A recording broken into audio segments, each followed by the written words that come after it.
Every year, hundreds of millions of electric motors are manufactured around the world. They are the fundamental components that bring to life appliances, tools, cars, and even airplanes. Their presence is so common that we rarely think about them. But without these devices, much of our daily lives would come to a stop. So how are the electric motors that power our routines actually made? To find out, let's step into the production line at General Electric and discover the process behind these machines. The story of electric motors begins in the 19th century with British physicist Michael Faraday, who in 1821 demonstrated for the first time that an electric current could generate rotational movement when it interacted with a magnet. This discovery, known as electromagnetic induction, was the starting point for understanding how magnetic fields could be used to create mechanical force. Over the following decades, inventors like Nikola Tesla and Thomas Edison refined these ideas, developing alternating current and direct current motors that made practical applications possible in industry and at home. By the late 19th and early 20th centuries, electric motors had become pillars of the Industrial Revolution, replacing steam systems and belt drives in factories to power machinery with greater efficiency and control. Tesla's alternating current motor design, patented in 1888, was especially revolutionary because it allowed electricity to be transmitted over long distances without significant losses, driving the mass electrification of modern society. Today, evolved versions of these motors can be found everywhere, from household appliances to electric vehicles, with continuous improvements in materials and designs that make them more efficient and compact. During the 20th century, new variations appeared, such as brushless motors and permanent magnet motors, which eliminated unnecessary friction and increased durability. These advances met the demands of industries like automotive and aerospace, where energy efficiency and weight reduction are critical. But how exactly is an electric motor built to last for years of operation? It all starts in the design and prototyping phase. Here, engineers use 3D modeling software to create the motor's plans and define its characteristics: size, power output, which can range from a fraction of a horsepower for a simple fan to hundreds for an industrial pump, and the type of motor, whether alternating current, brushed direct current, or brushless. At this stage, magnetic fields are also simulated to optimize efficiency, ensuring that the motor converts at least 85 to 95% of electrical energy into movement. Other specifications include voltage, which can range from 110 volts for household devices to 480 for industrial systems. Before moving into mass production, prototypes are tested on performance benches to confirm that the design works exactly as intended. With the design approved, manufacturing begins. The first step is producing the laminations, thin sheets of electrical steel that form the cores of the stator and rotor. These are cut from silicon steel coils, a material designed to reduce energy losses and prevent excess heat inside the motor. The cutting is done with hydraulic presses or precision lasers, creating discs with exact grooves where the copper windings will later be placed. Each lamination is less than 0.5 millimeter thick, but hundreds, or even more than 500 in large motors, are stacked to shape the core. To prevent them from fusing together and causing short circuits, these sheets are coated with insulating varnish or oxide, applied on an automated line and cured in ovens at around 200 degrees Celsius. This coating is essential for reducing energy consumption, keeping the motor cooler, and extending its lifespan, which is critical in non-stop applications like air compressors. Once stacked, the laminations are secured to provide structural strength. In the case of the stator, the stacks are pressed with forces of up to 100 tons, then welded or riveted at the edges to form a compact cylinder. In some models, epoxy adhesive applied by robots ensures a uniform bond. Afterward, the core undergoes an inspection with optical scanners capable of detecting the smallest deviations. Even 1/10 of a millimeter could cause unwanted vibrations once the motor is running. In high-efficiency motors, such as those used in electric vehicles, an extra step is taken, using steel with specific grain orientations to better direct the magnetic flow, reducing energy losses by as much as 20%. While this process raises costs, it is vital for electric cars, where every point of efficiency translates into more driving range per battery charge.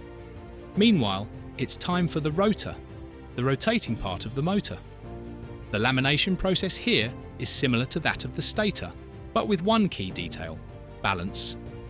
The sheets are cut with designs that may include slots for conductive bars or spaces for magnets, depending on the type of motor. In alternating current induction motors, aluminum or copper bars are inserted into those slots through a process called die casting. The metal is melted in induction furnaces at temperatures between 700 and 800 degrees Celsius, then injected under pressure into the stacked core. As it cools quickly with water or forced air, it forms the so-called squirrel cage, which generates the induced magnetic field that makes the rotor spin.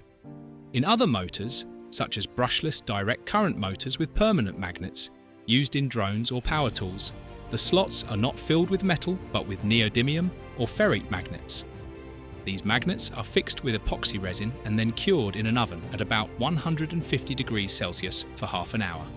Before assembly, each magnet is magnetized in a machine that applies powerful magnetic fields of up to 2 Tesla, ensuring they are all aligned with the correct polarity. But the work doesn't end there. Once assembled, the rotor goes through dynamic balancing. It is placed in machines that spin it at speeds of up to 10,000 revolutions per minute, and if vibrations are detected, imbalances are corrected by removing material with milling cutters or lasers. This step is essential because any imbalance could cause noise, excessive vibration, or even premature motor failure. With the cores ready, we move on to one of the most delicate stages: winding. Here, enamelled copper wires, ranging from 0.5 to 2 mm thick, depending on the current they need to handle, are wound into the stator core slots.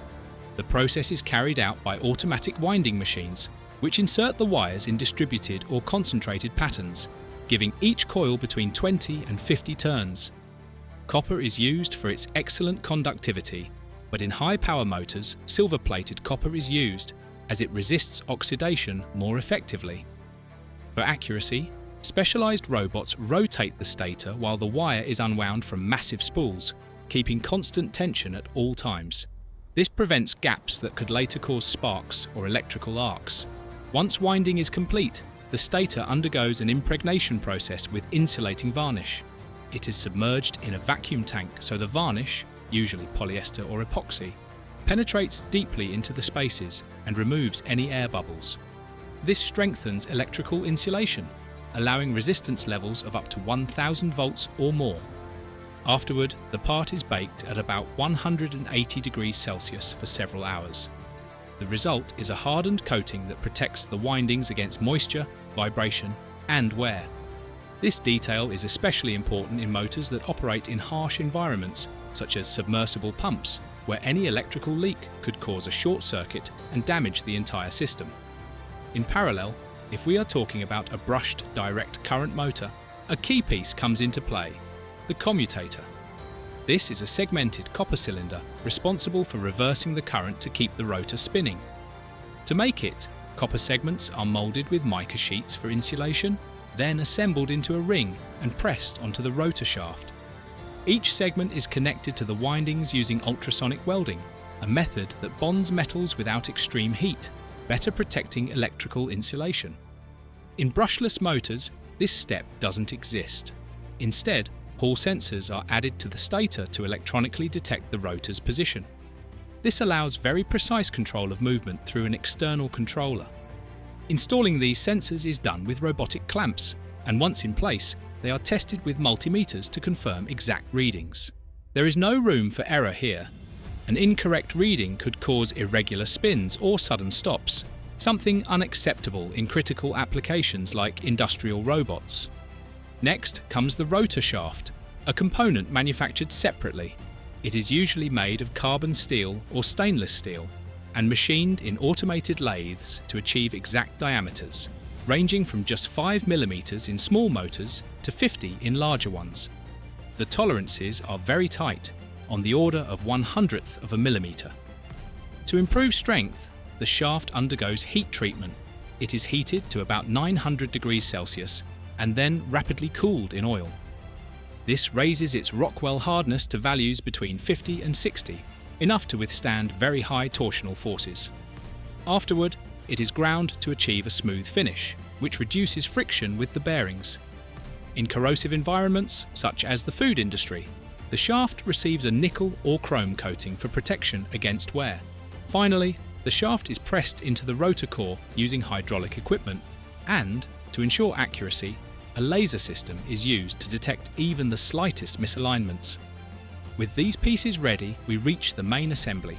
Here, the rotor is carefully inserted into the stator using automated guides that prevent the windings from being scratched. The gap between the two, known as the air gap, is usually between 0.2 and 0.5 millimeters.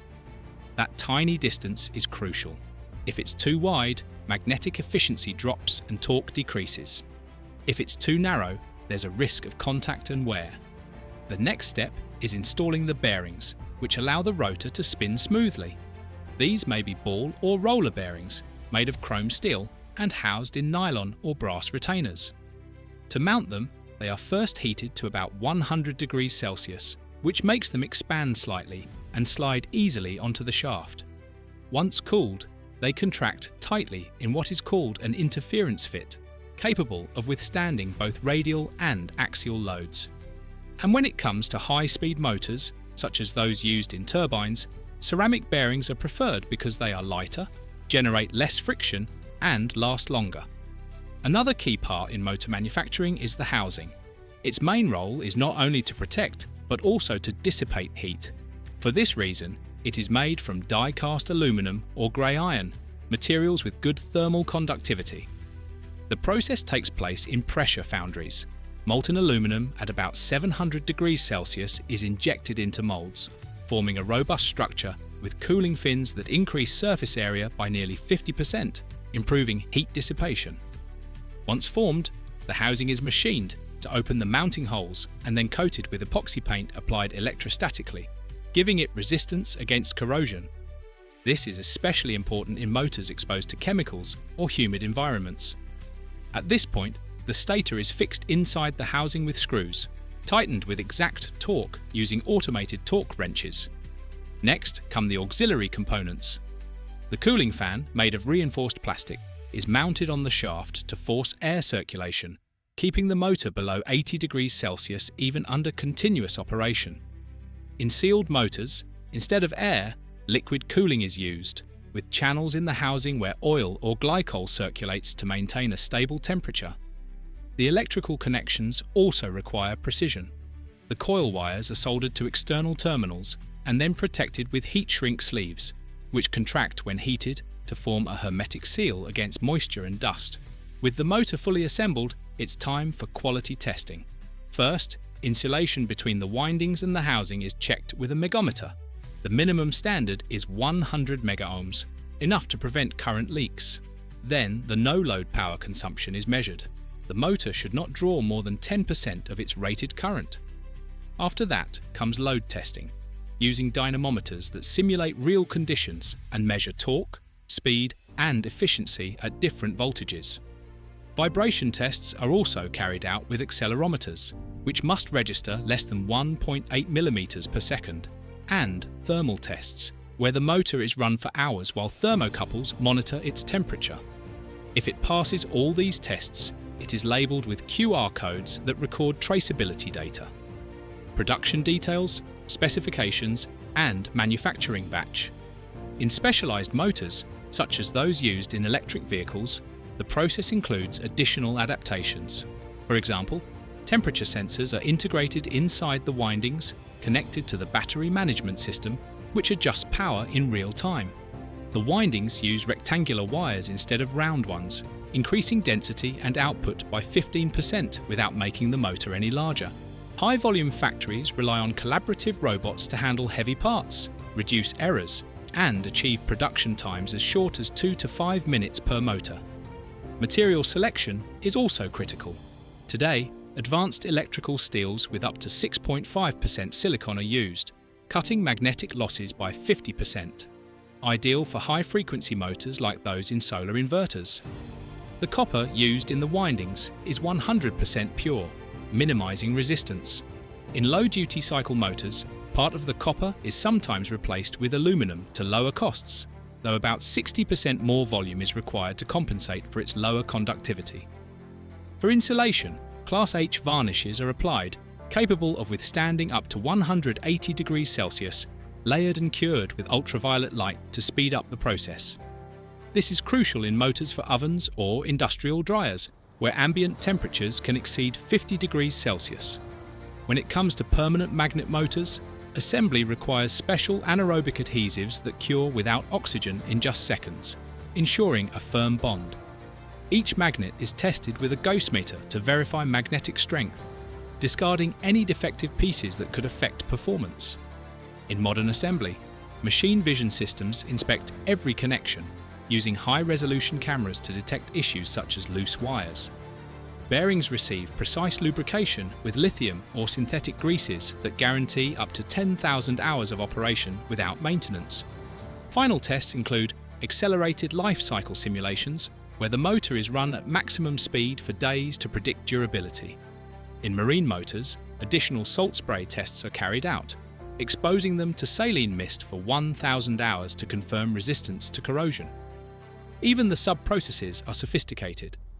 In rotor casting, compacted silica sand molds with vibrators ensure uniform density, and the metal is purified in crucibles to avoid porosity. For housings, die casting reaches pressures of up to 1,000 bar, producing very thin walls, just 2 or 3 millimeters thick, to reduce weight. The aluminum can then be anodized, increasing surface hardness.